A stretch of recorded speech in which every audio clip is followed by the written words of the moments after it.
Hello and welcome. I'm your host, Tim Murphy. I'm an attorney in Epstein Becker Green's healthcare and life sciences practice based in our Boston office. The federal government has shown an increased interest in regulating private investment in healthcare entities. Simultaneously, multiple states have enacted or introduced new laws restricting or requiring approval of private investment in healthcare entities. The question becomes, what do you do if you already have investments in these healthcare entities? On today's podcast, Diagnosing Health Care, we are going to discuss how healthcare entities, investors, and board members should be responding to an evolving political and regulatory environment that has increased the scrutiny on private investment. If you like what you hear today, please subscribe to the show, Diagnosing Healthcare. It is available wherever you get your podcasts. Welcome to Diagnosing Health Care, a podcast featuring thought-provoking conversations about the latest legal, policy, and regulatory issues in healthcare and life sciences. Brought to you by the lawyers at Epstein Becker Green. Joining me for our discussion today is Leslie Norwalk, an advisor for private equity investors, an active board member on several companies, and a true resource to the firm. Thank you for joining, Leslie. Great to be here, Tim. Thanks for having me. It's a really interesting topic this morning, one that I imagine just heating up as we go forward into this political cycle. Thank you. Also joining is Josh Freemire, a partner in the firm's Baltimore office and advisor to private equity companies and other healthcare investors. Thank you for joining, Josh. My pleasure to be here. We live in exciting times, so I look forward to chatting with some very smart folks about it today. Last and certainly not least, we welcome Ted Kennedy Jr., a healthcare regulatory attorney for over 25 years based in our Stamford office. Thank you, Tim. Great to be with you and Josh and Leslie to talk about the increased scrutiny on the role of private equity in healthcare. Thank you, Ted. Thank you all for joining me today. There's a lot to talk about. In the past 12 months, the federal government has changed the way it collects information for investments in healthcare entities that participate in Medicare. It's issued the Tri-Agency RFI about the impact of corporate ownership in healthcare. Multiple bills have been introduced in Congress changing the obligations or restrictions on private investment in healthcare. And at the same time, 10 states have enacted laws that will either require notification or approval for a transaction in the healthcare space, with many more states having legislation pending today. Not to mention, Ted, we're in the middle of a presidential election. So my first question for you is, given all of this scrutiny, Ted, what activity should investors be focused on? I think about this issue in several different ways. I think with the new scrutiny on the role of private equity in healthcare, there's a new presumption that private equity deals are somehow problematic or inappropriate. And I think that owners need to increasingly be able to demonstrate that they provide high quality, cost-effective care. I don't expect provider M&A to stop. I don't anticipate new laws that will give the government new power to stop deals altogether. However, there will be new deal review processes, especially in places like California and the states that you just mentioned, that will definitely delay timelines and require companies to gather and report on once private financial and operational information. So I think companies will need to pay more attention to compliance. I think companies will need to implement more robust quality measurements and track patient outcomes of the companies that they invest in. Thank you, Ted. How about the changes in the regulations and the political atmosphere itself? Are you tracking what's going to be happening with the potential Harris or Trump administration? Are you looking at the states? Help me think about where to focus your energy. There's been some Republican interest in the issue of private equity ownership of healthcare entities. For example, Senator Grassley and Senator Whitehouse have teamed up to investigate private equity's role in hospital ownership. But for the most part, the issue has been led by Democrats. So I anticipate a lot less attention into this issue if Trump is elected compared to Harris. Just broadly speaking, Republicans generally favor less regulation and oversight than Democrats. But that said, there are a handful of Republicans who have joined Democrats in bringing attention to this issue. And as we just mentioned, states have taken a prominent role in this issue. So it's not just happening in Washington, D.C. There's going to be increasing number of state requirements on this subject. If I can add something to Ted's answer there, just want to point out that in addition to the state level legislation that we all think of, state professional boards are paying attention to these issues in a way that I have not seen in the past 20 years. And competitors sort of within those various professions are paying attention to these issues. So we're seeing a lot more activity at the board level and from market participants coming to those professional boards, wanting to do something about private equity investing or private equity investing structures that they're unhappy about. So even below the state legislature level, down to the state regulatory and the state professional board level, we're seeing more attention on the subject. I think a lot of the negativity around private equity stems from most people not knowing or understanding what it is and how it functions. So that makes it an easy target for politicians who are looking to place blame when something goes wrong, whether that's with provider roll-ups or hospitals going bankrupt, and whether or not that issue, whatever it happens to be, is actually that the blame is properly placed on private equity. And as long as this mystery around private equity exists, I think there will be negative rhetoric, particularly if there's a Harris administration.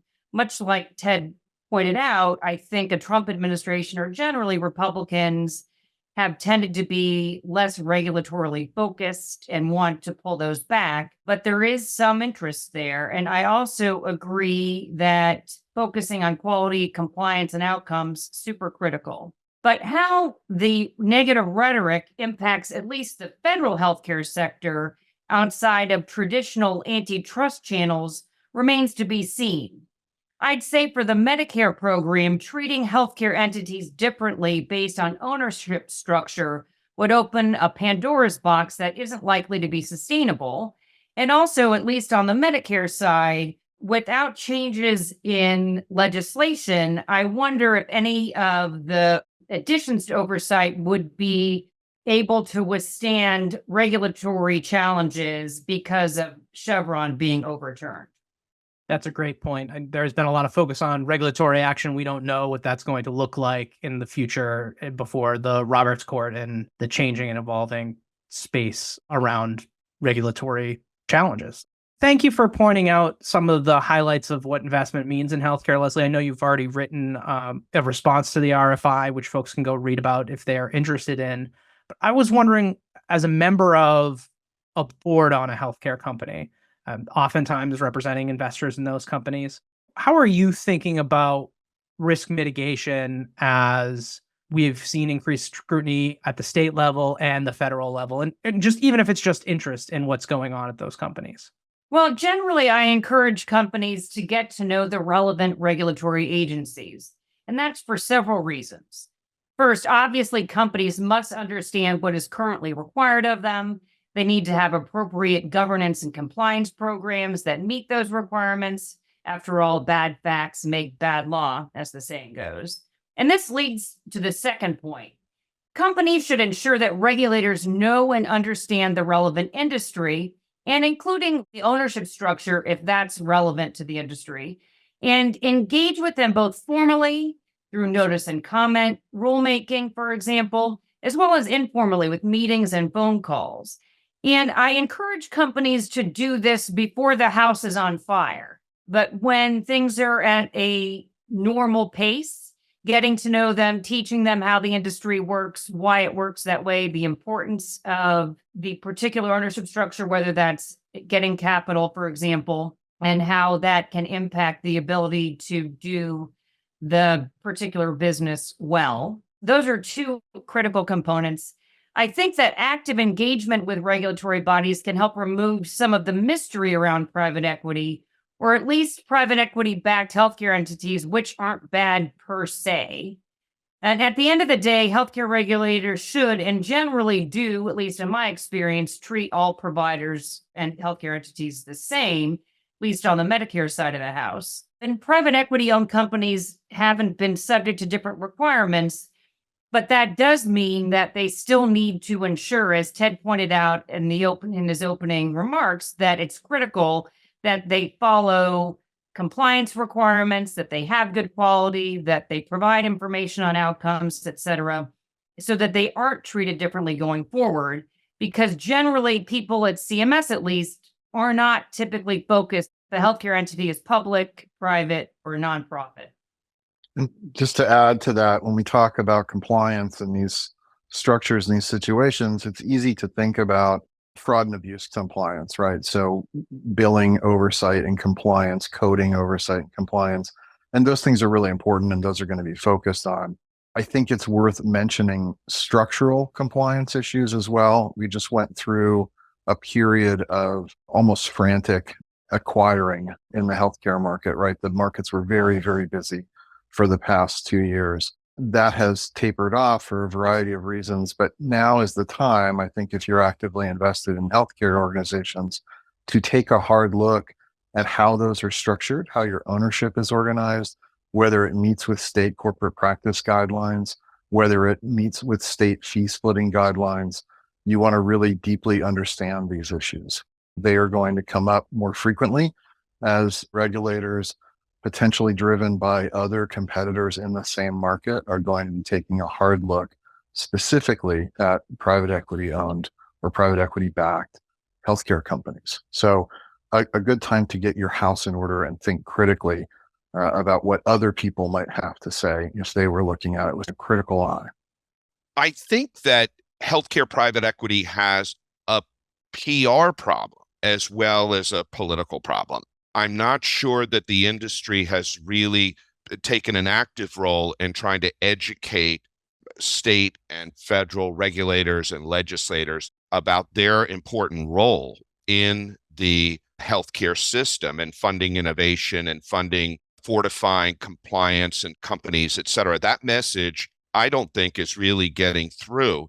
There's other issues about broader system trends that I believe the political reaction to private equity in healthcare is really a function of many trends in the healthcare marketplace. For example, United Healthcare employs thousands of physicians.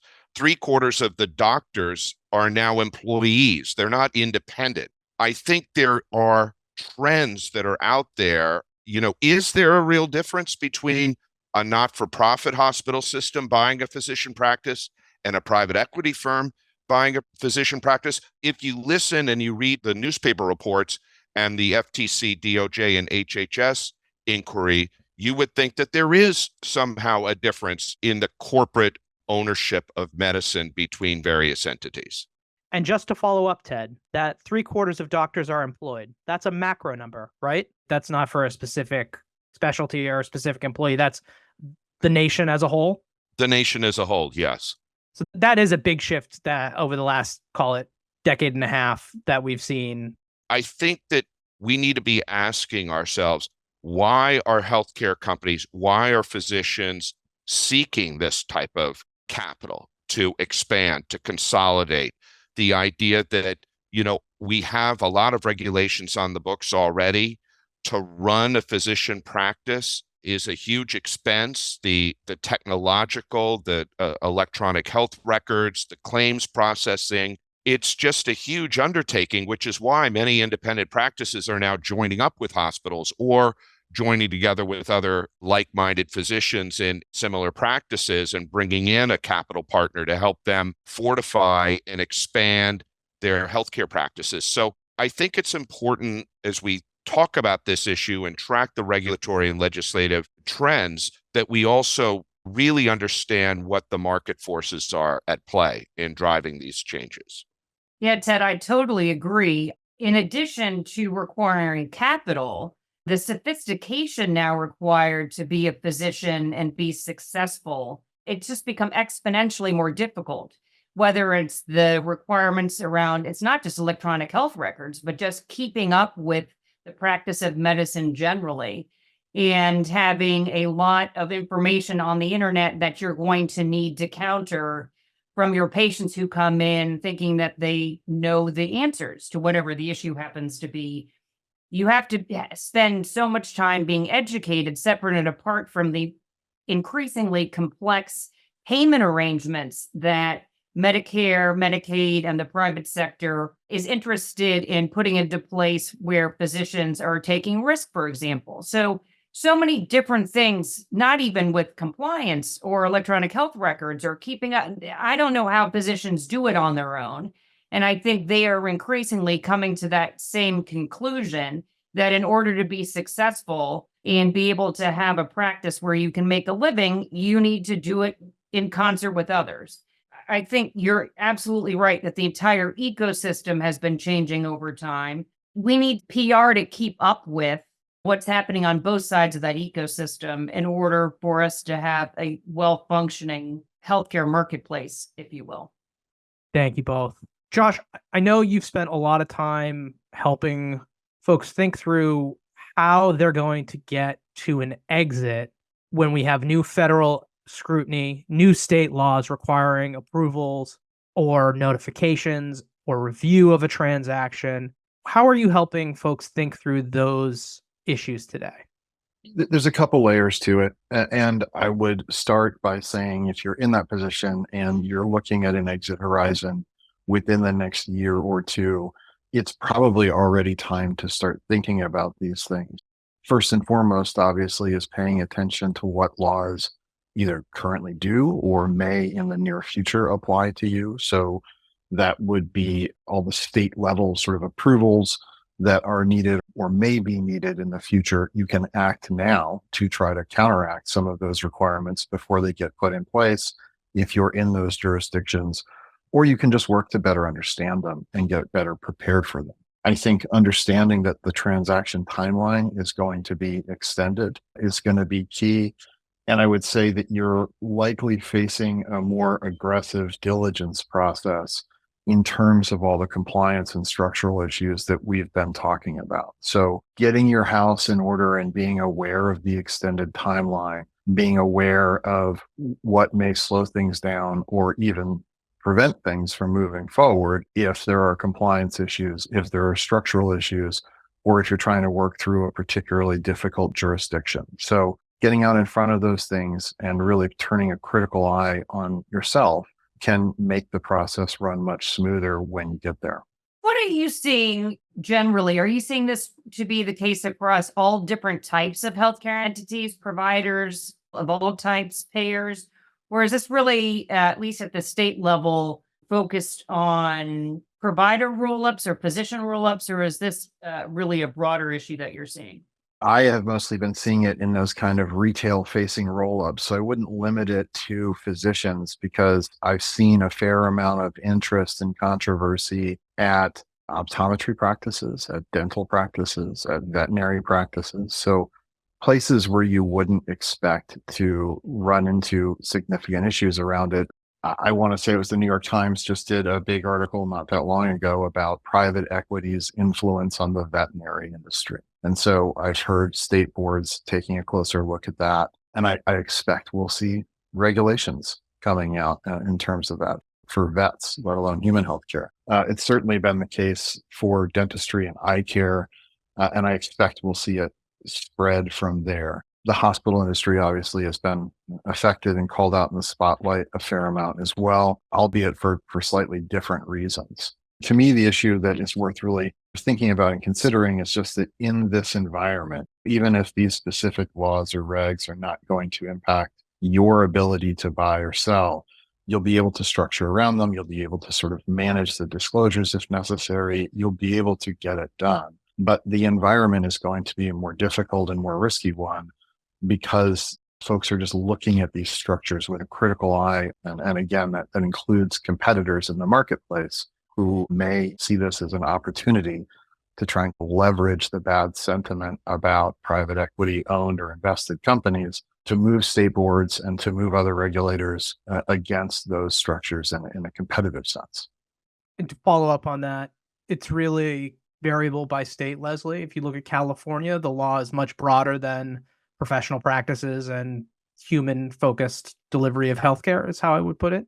The law that did not pass in Massachusetts in the last session would have purported to address hospitals, but would have affected everyone that had a certificate of need called a determination of need in Massachusetts. Depending on the jurisdiction, it may have been intended to just address corporate practice type concerns, but they're oftentimes written much broader. Yeah, I often wonder how regulators are looking at ownership structure. And Josh, as you think about what's happening both at the state and federal level, I understand the antitrust requirements from a size perspective, but wonder how regulators, other than the corporate practice focus, can really target private equity ownership of whatever the entity is in a way that goes to how they operate as entities as opposed to the ownership, if that makes sense, and trying to figure out how that might impact whether or not it makes sense for private equity ownership in the future, or how private equity is going to consider working in a particular state, for example. Candidly, state boards really shouldn't be in the business of trying to regulate who owns healthcare companies, right? To say that's beyond their authority and jurisdiction is even being a little generous. I think they are doing it anyway, is ultimately what the answer is. And I expect that we're going to see some fights in several states where boards have taken steps that I think are themselves potentially anti-competitive in nature. The focus they have had has typically been on friendly PC type structures with a focus on management agreements and how those companies can and cannot act. And ultimately, a healthcare company is free to hire someone to do their accounting. They're free to hire lawyers. They're free to hire billing companies. They're free to hire any sort of non-licensed business help that they need, and they have to be in order to function. So they have a difficult time drawing a line between hiring all those folks separately and hiring a single entity to perform all of those functions in the management company structure that we're all familiar with. That is led to a lot of arguments and disagreements. It's led to a lot of very trickily worded regulatory changes, and it's led to a lot of struggling where they are trying to do exactly what you're saying. They're going after participants in the marketplace rather than protecting patients and licensees, which is really their RIP. It's going to be just factually difficult for them, and bad facts make bad law, as you pointed out.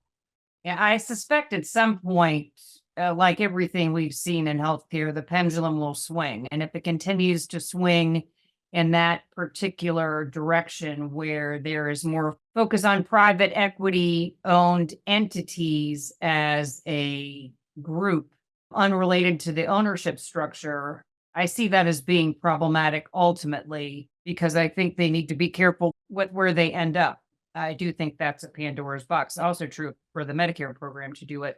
Just generally thinking about how this is going to work and a number of problems you have when you're trying to regulate something because of how it's owned as opposed to how it operates. Yeah. And that sort of loops back to the suggestion I made earlier that getting your house in order and keeping it in order is so key right now.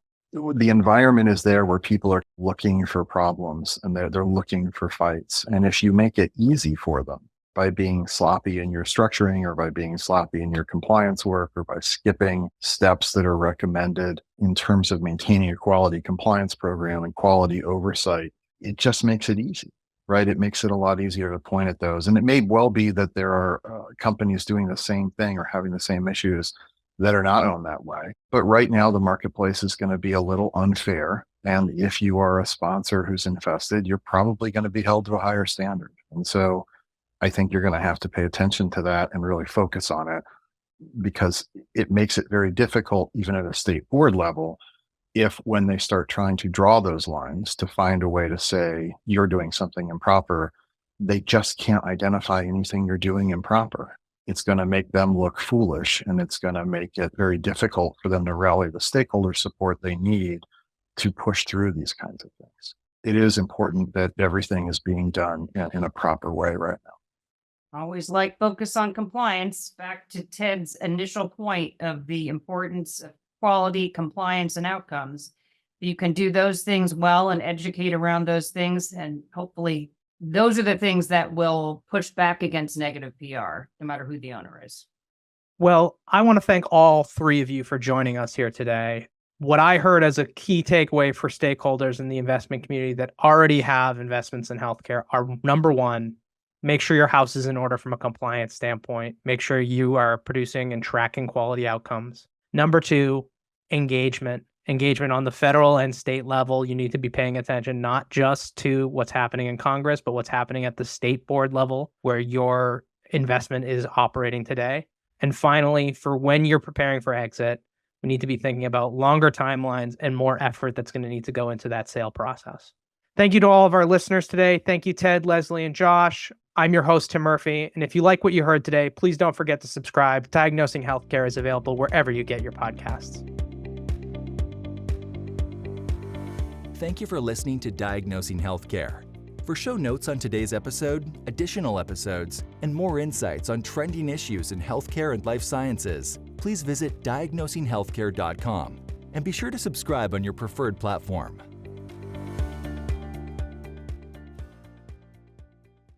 This podcast is presented by Epstein Becker Green, PC. All rights are reserved. This audio recording includes information about legal issues and legal developments. Such materials are for informational purposes only and may not reflect the most current legal developments. These informational materials are not intended and should not be taken as legal advice on any particular set of facts or circumstances, and these materials are not a substitute for the advice of competent counsel. The content reflects the personal views and opinions of the participants. No attorney-client relationship has been created by this audio recording. This audio recording may be considered attorney advertising in some jurisdictions under the applicable law and ethical rules. The determination of the need for legal services and the choice of a lawyer are extremely important decisions and should not be based solely upon advertisements or self-proclaimed expertise. No representation is made that the quality of legal services to be performed is greater than the quality of legal services performed by other lawyers.